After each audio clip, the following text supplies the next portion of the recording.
Welcome! ZASLOW Show 2.0. It is a Wednesday, the 5th of July.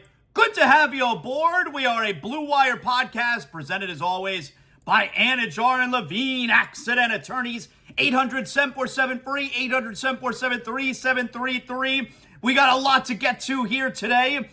Yesterday, hope everyone had a nice little holiday, a nice little 4th of July. We didn't do the show yesterday, so we're back at it today. We got a lot going on here. We're going to talk NBA free agency. We're still on Damian Lillard watch, obviously. And our pal, ESPN's Israel Gutierrez, he'll join us coming up today. We'll find out from him when exactly the Heat are going to acquire Damian Lillard and what kind of leverage, if any, the Portland Trail Blazers have in this situation. The Blazers appear to still be difficult. It's a lot of posturing that's going on right there. If I'm the Heat fan, and I am a Heat fan, I would tell you guys, we're in a holding pattern. You got to sit, you got to wait, you got to be patient. So we're going to talk plenty about that today. Again, hope everyone had a nice little holiday yesterday. I hope everyone was safe. You got the bullshit fireworks. We got the dogs that hate, my dogs, they're so scared of it. They won't even go outside to make pee-pee and duty. They're so scared of the fireworks. So I hope everyone got through last night okay. We did here in the ZASLOW mansion. We had a barbecue. We had a pool party. We had friends over. So we had a nice little time. Now, during the day, went out to the Marlins game. Went to Lone Depot Park yesterday. Saw the Marlins beat the Cardinals 15-2. You got the third of a 4-game set coming up today. So the Marlins have taken the first 2 there after dropping the previous 3 games, the final 3 games of that road trip when they got swept by the Braves. So the Marlins now have worked their way back to 13 over 500. They're 50-37. And look, the Marlins have done a really nice job beating up the bad teams. That's how they beefed up their record. Now, that doesn't mean just because they got their shit kicked in by the Braves doesn't mean they can only beat the bad teams. No, what that meant was the Braves are on another level from the Marlins. The Braves are on another level from everyone else in the National League, including the Marlins. So, you want to look at that Braves series going into it as a measuring stick. That's probably not fair. The Marlins are not on the same level. They're not ready for the Braves yet. But good teams take advantage when they're playing the shit teams. And the Marlins have done that with the Royals, the Athletics, now the Cardinals. When the Marlins are playing the bad teams, they're sweeping them. They're not just winning this. They're not just taking 2 out of 3. They're taking all the games. So the Marlins got a chance to win this series today against the Cardinals and then go for a 4-game sweep, which is very difficult. So we went to Lone Depot Park yesterday, the ZASLOW men. Me, my 2 boys, my father, the 4 of us. 3 generations of ZASLOWs were at Lone Depot Park yesterday. Thanks to the Marlins and Jason Latimer for setting us up. We sat behind home plate. We had great seats. Anyway, I have to tell you, I'm very impressed with the crowd at the Marlins games. And it's been like this for a little bit now. They're getting around 20,000 a game. The last homestand before this, they were getting something like 20,000 or close to it. And yesterday, I was there, so I could tell you firsthand, the official attendance, let's see what it was for yesterday. Official attendance for yesterday, give me a second here. Let me click on game recap, all right? Hold on. Everybody settle down. All right, let's see here. The official attendance for yesterday, sorry, I click on box score. That should take me. Nope, it's not taking me to it. All right, very frustrating now as I'm trying to do it live with you guys. That was a mistake. But anyway, I can tell you, I was at the game yesterday. Oh, here it is. Official attendance yesterday, 16,400. I thought it was more than that. But I guess here's also the point. And I know the day before it was 19,000. Here's the point that I would make. The fact that yesterday's official attendance was only 16,000 plus shows you what that stadium looks like and feels like when you have only 16,000 people there. That building gets loud. And when it's just the lower level filled, and the lower level is pretty much all packed, and it's been like that a lot recently at Marlins games. If the lower level is full, that place looks crowded and it sounds loud.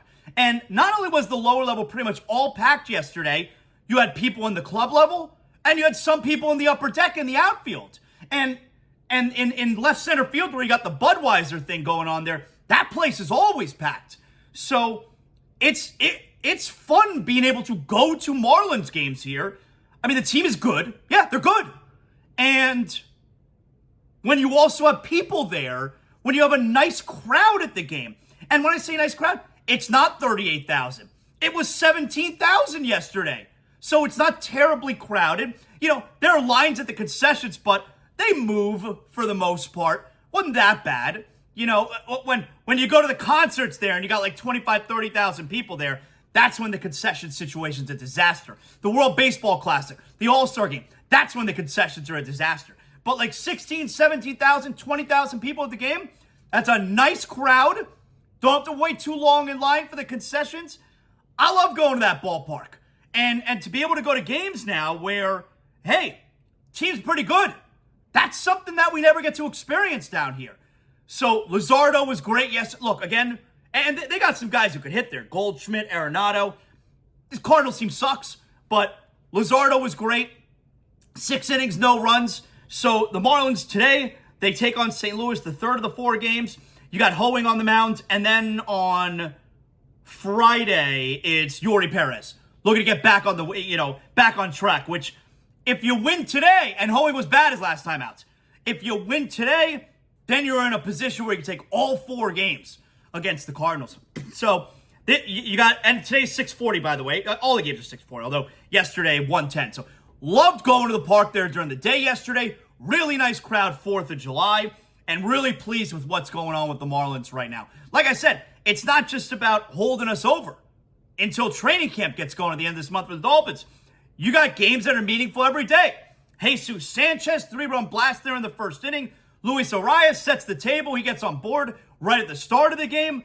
Really nice job yesterday by the Marlins. Had a really good time. Jazz, of course, he's on the IL. And then Jonathan Davis got hurt yesterday. He hurt his knee in the outfield. I haven't seen an update as far as what's going on there. So that sucks. But pay attention to the Marlins, and I recommend going out to the games. We had a really fun time yesterday. So whatever you did on your 4th of July, hope you had a nice time. The ZASLOW family, we did. We were safe. Hopefully you guys were as well. Now, as far as all the Damian Lillard stuff, right? That's what we're all keeping an eye on here.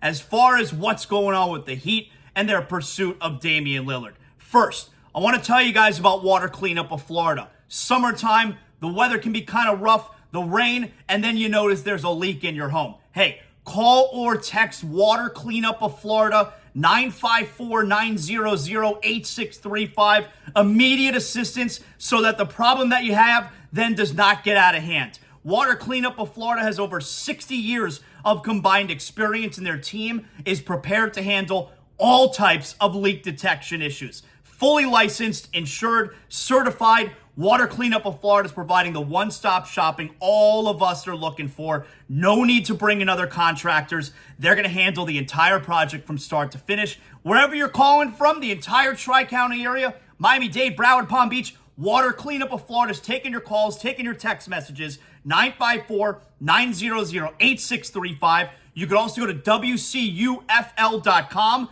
Water Cleanup of Florida, we clean up your schmutz. So, the only update I have right now, as far as Damian Lillard goes, and it really does seem like, so you got all the assholes out there who are trying to steer different direction, especially it seems like the Ringer, Bill Simmons is the Ringer, and all those guys who are on that, Ryan Russillo, Kevin O'Connor, all these guys on the Ringer, they're trying to steer Portland away from Miami because they all love the Celtics and they all hate the Heat. But it really does seem like outside, and even Wojnarowski hates the Heat. But even Wojnarowski, it really seems like we're in a place now where everyone knows it's the Heat. It's just the Portland Trailblazers are going to have to pull the trigger at some point. But it's the Heat, and it's only the Heat. Because all we're hearing is Damian Lillard has his sights set on only Miami. And that he's going to create a mess if Portland doesn't acquiesce. So the Heat fans are going to have to continue to be patient. But it's Miami or bust. And bust does not seem to be an option. So Damian Lillard to Miami, it's like Thanos snapping his fingers. It's inevitable. So that's where we are right now as far as a Damian Lillard update. A couple nights ago, on the small TV here in the ZASLOW Mansion family room, I had the Heat Summer League. Like a huge dork. If you're watching Summer League, God bless, you're a great fan. But like a huge dork, I got the Summer League on. I'm texting back and forth with my man, Evan Cohen. Huge Heat fan, Sirius XM, Mad Dog Radio, Morning Men, every morning, 6 to 9. You guys know that's my favorite show. I'm texting back and forth with Evan. He's a huge dork when it comes to that kind of stuff. But I happen to be watching it also. And Nikola Jovic, Jaime Jaquez Jr., I don't know, they may be off the table as far as this Damian Lillard trade. Like, if I'm the Blazers, and you know they're watching that game, they want to see these young guys. If I'm the Blazers, I look at that, I say, hold on, I can get those two young guys who look like they could play. I'm also going to get an expiring contract, in Kyle Lowry, and I'm also going to get like 3 first-round picks. I'm sorry. This is not the worst deal that could be had. That's how you wind up rebuilding. You look at this Blazer team. You're building your team around Scoot Henderson. You got young guys, Anthony Simons, and who's the other one? Shaden Sharp. You're going to bring in Jaquez, Nikola Jovic. I understand they don't want Tyler Hero, and we'll get to that, but that's because there's overlap. There's position overlap there, and you're going to get in total like 4 first-round picks. I'm sorry. You could do a whole lot worse. I'm tired of hearing everybody out there say how the Heat are not offering shit, and this is the worst trade in NBA history. Get the hell out of here. It's such an anti-Miami bias out there. I'm over it. But I'm watching that game if I'm Portland, and I'm like, all right, how about this? Forget I'm watching the game if I'm Portland. How about I'm watching the game as a Heat fan, and I'm saying to myself, man, I'd really like to keep one of these guys. Like Trista Crick, you know we have our friend Trista on every now and then from Odyssey's BetMGM. And she said to me, how much do the Heat like Jovic? And I said, I could tell you that I like enough that I've heard that I think they may be a little bit worried about him going on and being great somewhere else. And I do feel that way about Jovic. I'm worried about him going on and being great somewhere else. But we know the Heat are in a win-now spot, man. Like, long-term, you may not want to give up Jovic and Jaquez Jr., who, man, does he look like a player. I know it's just one stupid Summer League game. I get it, I know. But, man, does he look like a player. Pat Riley's 78 years old, man. It's all about winning right now. Jimmy Butler. Hey, Jimmy's what, 34? It's all about winning right now. So, your mortgage in the future, so you can win right now. And I'm sorry, if Portland's going to get a couple real nice young players and a bunch of draft picks, shut the hell up. You know, it's not as if there's no risk for Miami. Damian Lillard, who's had a couple injuries recently, Damian Lillard is 33 years old by the time the season starts, and in 4 years from now, is making $62 million a year. Don't tell me there's no risk on Miami's side. It's huge reward and huge risk followed by that. Come on already. But that Heat offer is looking a whole lot better with what you saw to Jovic, who is clearly bulked up, and Jaquez Jr. dunking it on your face. You know, I did ZASLOW Show 2.0 poll question the other day, right? Where if you could only keep one, do you keep Caleb Martin, Jovic, or Jaquez Jr.? And 75% of the vote, a landslide, took Caleb Martin because he's an established player. We know what we have in him, and he certainly looks like he's ascending. Now, I do think, though, if the Heat tell the Blazers, we are keeping Martin, you better be prepared to pay him in a year from now. You have to keep him. Like, if that's a major leverage move for Caleb Martin. If the Heat don't put him in that trade, Caleb Martin can ask for a lot of money after next year because he knows the Heat value him. And you can't hold him back from that trade, and then let him go in a year. That would be a lot of leverage for Caleb Martin. But I had a poll question a couple days ago, right? And Caleb Martin, in a landslide, 75% of ZASLOW Show 2.0 listeners keep Caleb Martin out of those three guys. What if I changed that question to, you could either keep Caleb Martin or you could keep Jovic and Jaquez Jr. Not pick one out of the three, pick either or. You could keep Martin or you keep Jovic and Jaquez Jr. Then what's your answer? That's a little bit of a tougher question, right? That's a little bit tougher. I wonder what that poll question would be. Anyway, so before we bring Israel on board here, there's an NBA rule that looks like it's about to be tested out here in Summer League. And this is interesting. Why is it interesting? Because I've been shouting it from the rooftops for years now. For years, I've been telling you guys the way to stop flopping, right?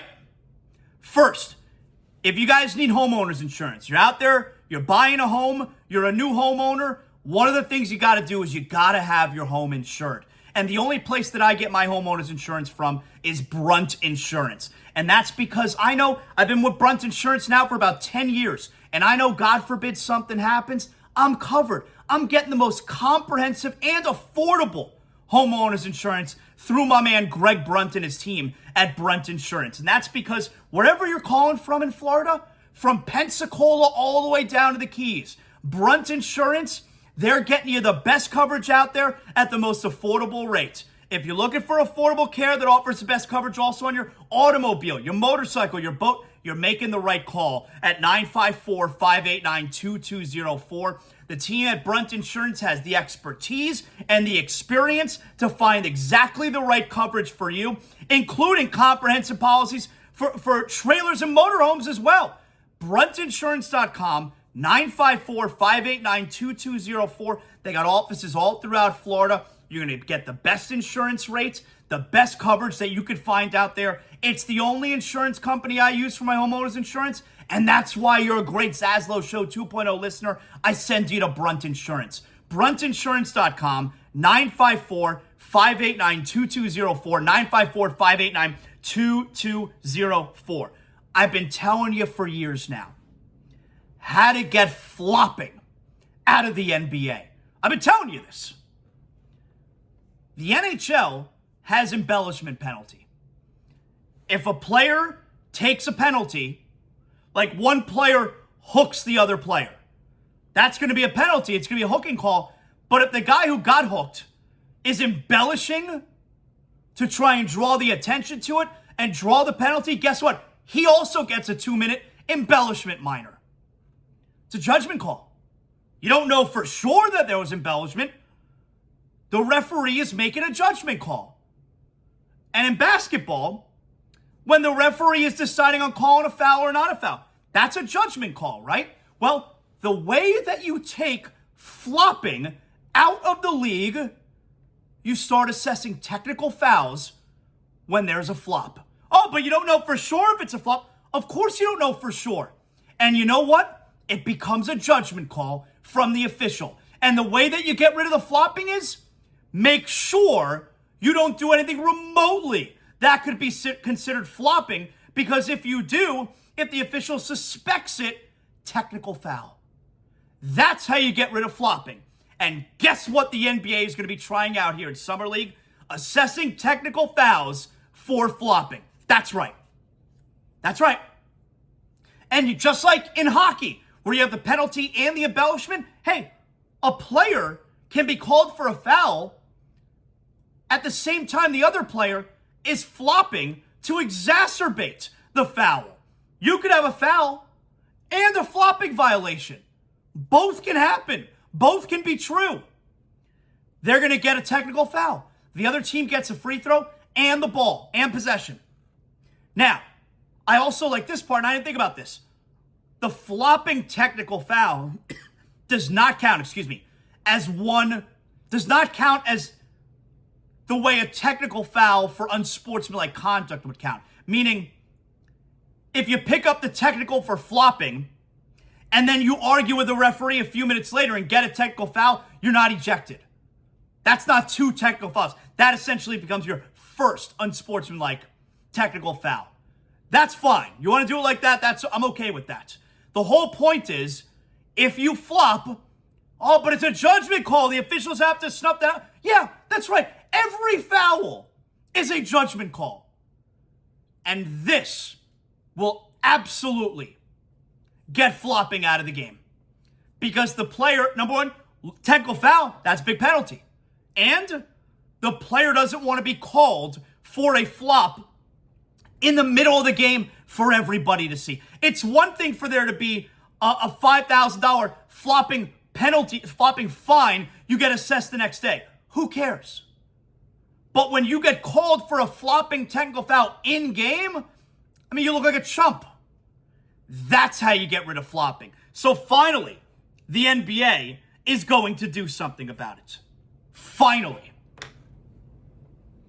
With that said, I got my top 5 floppers in today's NBA. That's right. We're going to count it down from 5 to 1. Today's top 5 floppers in the NBA. Matter of fact, give me my NBA music here. Let's go. NBA, that's right. NBA on NBC Music. Top 5 floppers in today's game. These are the guys who the new rule is going to affect the most. Here we go. Number 5, Kyle Lowry. That's right. We all know this. Yes, he plays for the Heat, but, I mean, you got your head in the sand. If you can't also admit, this guy complains the entire game. He's a brutal watch, and he's a huge flopper. You got to be fair. Even if you're a Heat fan, you got to be fair. Number 5, top 5 biggest floppers, Kyle Lowry. Number 4, these are the guys who it's going to affect the most. 4th biggest flopper in today's NBA, LeBron James. That's right. Everybody knows LeBron is a massive flopper. This goes back to his time with the Heat. We all know that. And he's just as bad, if not worse today. LeBron, massive flopper. It'll be very embarrassing when he gets penalized a technical foul for his antics. Number 3, 3rd biggest flopper in today's NBA, James Harden. And it's not James Harden on the defensive end who's flopping because he doesn't play defense. It's when he has the ball. James Harden's the rare guy who flops with the ball. Harden's the 3rd biggest flopper in today's NBA. 2nd biggest flopper in today's NBA, Marcus Smart. Now, I gotta steal a joke from SiriusXM starting lineup, Frank Isola, Brian Scalabrine. All you guys know, I love that show. I listen every single day. I gotta steal a joke here. The Celtics, they may have traded away Marcus Smart because they knew this new flopping penalty was about to hit the league, and they had to get out of the Marcus Smart business. That's a good joke. Hey, maybe there's some truth to that. 2nd biggest flopper in today's NBA, Marcus Smart. And number 1, ooh, you guys are so excited. Number 1, biggest flopper in today's NBA, Joel Embiid. That's right. You've never seen a guy so big who falls with such little contact.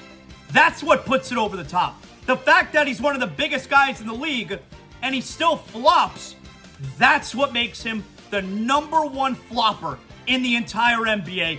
Joel Embiid, he's going to get hammered with this new rule if they wind up bringing it to the actual regular season. So again, counting down from 5 to 1, your biggest floppers in the league today, the guys who are going to be exposed the most with this new flopping penalty. Number 5, Kyle Lowry. Number 4, LeBron James. Number 3, James Harden.